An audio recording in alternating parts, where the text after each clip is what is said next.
ओम गजाननं भूतगणाधिसेवितं कवचजम्बूफलचारुभक्षणम् उमासुतं शोकविनाशकारकं नमामि विघ्नेश्वरपादपङ्कजं। मैं आचार्य पंकज शास्त्री नवदुर्गा मंदिर श्रावणनगर लुधियाना से आपके चैनल से बात कर रहा हूँ। और आपका प्रश्न की करवा चौथ,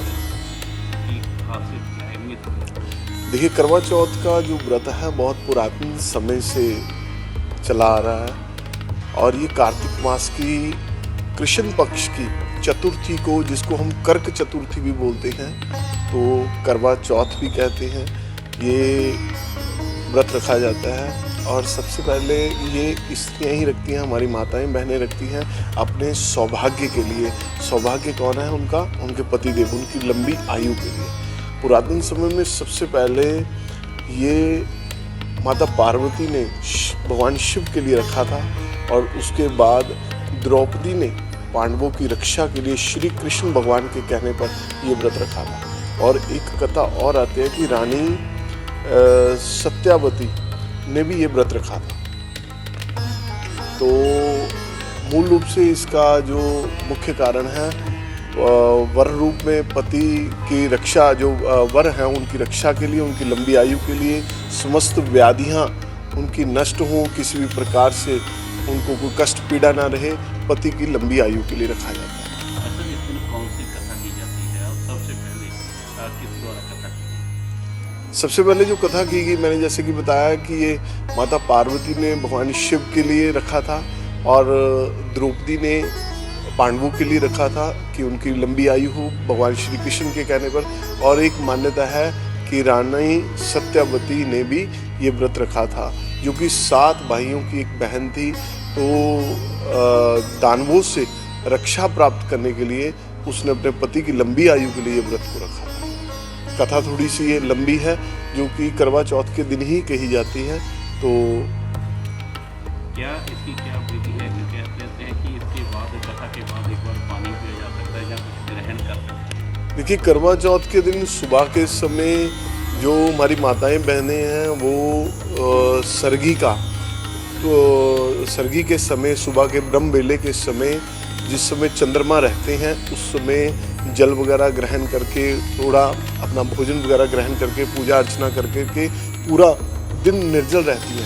और द्वितीय प्रहर के बाद, मतलब दोपहर के बाद ये व्रत की कथा की जाती है, फिर जल वगैरह ग्रहण किया जाता है, उसके बाद फिर निर्जल रहा जाता है।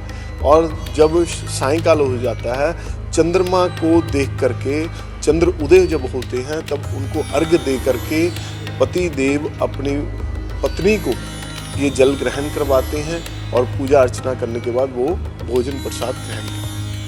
ओम मंगलम भगवान विष्णु मंगलम गरुणध्वजा मंगलम पुंडरीकाक्ष मंगलायतनो हरि नारायणं नमस्कृत्य नरं चैव नरोत्तमं देवीं सरस्वतीं व्यासं ततो जयमुदीरयेत्। मैं पंडित दिनेश पांडे, पुजारी नवदुर्गा माता मंदिर श्रावणनगर। करवा चौथ का व्रत जो है उसका बहुत ही महत्व है। सबसे पहले तो ये पति और पत्नी के जो रिश्ता है उसके प्रेम को दर्शाता है।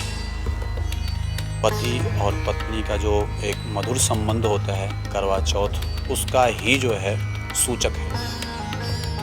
करवा चौथ माँ भगवती गौरी का पूजन करते हैं। जो करवा पूजते हैं, जो करवा का महत्व है, जो करवा जिसके निमित्त रखा जाता है, वो गौरा मैया का स्वरूप है।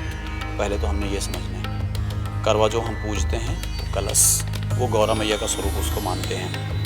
सबसे पहले सुबह सुबह ही जैसे एक सरगी खाते हैं, सासू माँ देती हैं, सरगी खाते हैं। उसके बाद वो निर्जला व्रत रखते हैं।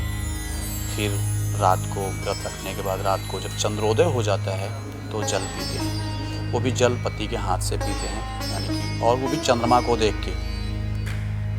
चंद्रमा का एक कहें तो एक वैज्ञानिक भी महत्व है इसका, इस करवा चौथ के पूजन का। सबसे बड़ी बात ये है, जैसे इसमें दीपक होता है, जल होता है, मिट्टी का करवा होता है, आकाश यानी कि चंद्रमा होता है, पंच तत्वों की पूजा, और खुले आकाश में हवा होती है। इन 5 तत्वों को दर्शाता है। ये वैज्ञानिक महत्व है इसका। सबसे बड़ी बात और गहरी बात ये है कि इसमें जो करवा चौथ का व्रत करते हैं वो सुहाग के लिए करते हैं। सुहाग के लिए करते हैं। सबसे पहले तो ये हमें समझना चाहिए कि ये जो माताएं हैं, बहनें हैं हमारी, इनके लिए बहुत बड़ा त्यौहार है। ये बहुत बड़ा त्यौहार है। यानी कि एक करवा चौथ निकलने के बाद दूसरे करवा चौथ की वो तैयारी करते हैं कि करवा चौथ सीधा सुहाग से संबंधित है। करवा चौथ का जो व्रत है वो व्यक्ति को, पति को भी उसके लिए किया जाता है, पति और पत्नी दोनों को, और घर की सुख शांति समृद्धि को दर्शाता है। यानी जो हम प्रेम से करते हैं, जो करवा चौथ का व्रत है वो पत्नी जो करती है वो पति के लंबी आयु के लिए करती है, उसकी आयु की अखंडता के लिए करती है, अपने सुहाग के अखंडता के लिए भगवती से, गौरा मैया से, करवे से। करवा मैंने बताया, जो स्त्रियां गौरा मैया का पूजन करती हैं, विवाह में भी कहते हैं ना, जब इस लड़की सबसे पहले आती है तो गौरा मैया का पूजन करवाते हैं कि उसकी सुहाग की अखंडता बनी रहे। और सप्तवचन में भी कहते हैं कि मैं आपकी कार्य की सिद्धि के लिए, आपकी लंबी आयु के लिए मैं गौरा मैया का पूजन करूँगी। तो जो करवा है वो गौरा मैया का स्वरूप है। तो ये जो व्रत है वो पति के लिए, उसकी दीर्घायु के लिए, उसकी उन्नति के लिए, उसके कार्य की वृद्धि के लिए, हर प्रकार की सुख शांति समृद्धि के लिए और समस्त अनिष्टों के नाश के लिए करवा चौथ का व्रत करते हैं। यानी कि जब हम मंगलता मांगते हैं तो यानी कि अमंगलता का नाश हो। जहाँ पे मंगल है वहाँ अमंगल नहीं हो सकता, और जहाँ पे अमंगल है वहाँ मंगल नहीं हो सकता। तो करवा चौथ का व्रत जो है ये हमारी स्त्रियों को, हमारी माताओं को, हमारी बहनों को समर्पित है। और सबसे बड़ी और गहरी बात ये है, जैसे कि वो अपने 16 श्रृंगार से खुद को सजाती है। यानी कि जो करवा चौथ का व्रत है वो प्रसन्नता का प्रतीक है। जैसे मैंने बताया, प्रेम का प्रतीक है, पति पत्नी के माधुर्य का प्रतीक है जो ये व्रत है। इस व्रत में लोग निर्जला ही व्रत रखते हैं और रात को ही वो जल पीते हैं, उसके बीच में वो जल भी नहीं पीते हैं। यानी कि पति की आयु के लिए, पति के प्रसन्नता के लिए, पति के सुख और समृद्धि के लिए, अपने घर के लिए सब कुछ वो त्याग देते हैं। यानी कि जल तक त्याग देते हैं, निर्जला। तो ये व्रत जो है ये हमारी स्त्रियों को, माताओं को, सभी को, ये उनके लिए है, उनको समर्पित है, घर की सुख शांति समृद्धि के लिए। और बड़ी बात और महत्वपूर्ण बात उसमें करवा चौथ के व्रत में ये है कि ये जो व्रत है ये जो पुण्य को अर्जित करने के लिए, यानी कि जिसके घर में प्रेम है, कहते हैं जहाँ पे प्रेम ना हो वहाँ पे कुछ भी मेवा भी रखा हो तो वो बेकार है, और प्रेम हो तो वहाँ पे चंद्रमा को देख के पानी पिलाते हैं तो वो पानी भी कैसा लगता है, अमृत के सदृश लगता है कि जब तक वो पानी नहीं देंगे तब तक हम पानी नहीं पिएंगे। इतना प्रेम है, यानी कि पानी भी अमृत हो जाता है। तो प्रेम का सूचक है करवा चौथ का व्रत। आपके माध्यम से, आपके चैनल के माध्यम से समस्त माताओं को, बहनों को करवा चौथ की बहुत बहुत शुभकामनाएं, बहुत बहुत बधाई।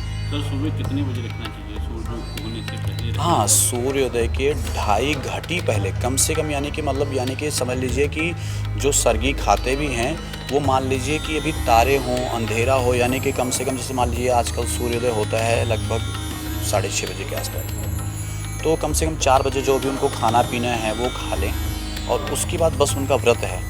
फिर कब खुलना है? फिर खुलना है चंद्रोदय पे, जब चंद्रमा उगेगा उस टाइम। विशेष करके तो सुहाग के लिए करते हैं तो उसमें जल पिलाने का विधान भी है। वैसे कई लोग, जैसे हमारी बहनें हैं, कई कर लें, वो एक अलग की बात है, उनके प्रेम की बात है, वो उस पर हम वो नहीं कर सकते। लेकिन मैंने बोला कि जब व्रत रखते हैं तो उसमें जल पिलाना होता है, और जल वो पति ही पिलाता है, तो सुहाग का सूचक है।